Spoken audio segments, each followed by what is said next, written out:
I stand before you not as an expert, but as a concerned citizen, one of the 400,000 people who marched in the streets of New York on Sunday, and the billions of others around the world who want to solve our climate crisis. As an actor, I pretend for a living. I play fictitious characters, often solving fictitious problems.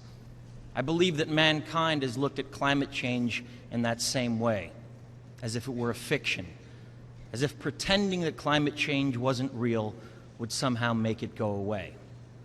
But I think we all know better than that now. Every week we're seeing new and undeniable climate events, evidence that accelerated climate change is here right now. Droughts are intensifying, our oceans are acidifying, with methane plumes rising up from the ocean floor. We are seeing extreme weather events and the West Antarctic and Greenland ice sheets melting at unprecedented rates, decades ahead of scientific projections. None of this is rhetoric, and none of it is hysteria. It is fact. The scientific community knows it, industry knows it, governments know it, even the United States military knows it.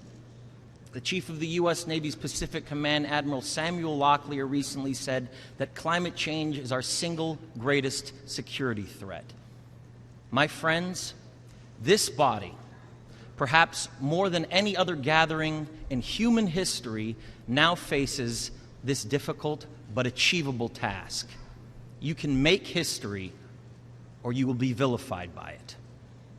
To be clear, this is not about just telling people to change their light bulbs or to buy a hybrid car. This disaster has grown beyond the choices that individuals make. This is now about our industries and our governments around the world taking decisive, large-scale action. Now must be our moment for action. We need to put a price tag on carbon emissions and eliminate government subsidies for oil, coal, and gas companies. We need to end the free ride that industrial polluters have been given in the name of a free market economy.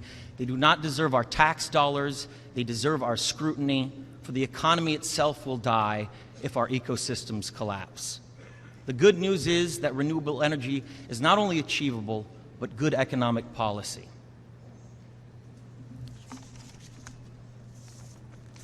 This is not a partisan debate, it is a human one. Clean air and a livable climate are inalienable human rights.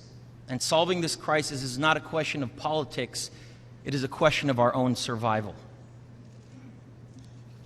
This is the most urgent of times and the most urgent of messages. Honored delegates, leaders of the world, I pretend for a living, but you do not. The people made their voices heard on Sunday around the world, and the momentum will not stop. But now it is your turn. The time to answer humankind's greatest challenge is now. We beg of you to face it with courage and honesty. Thank you.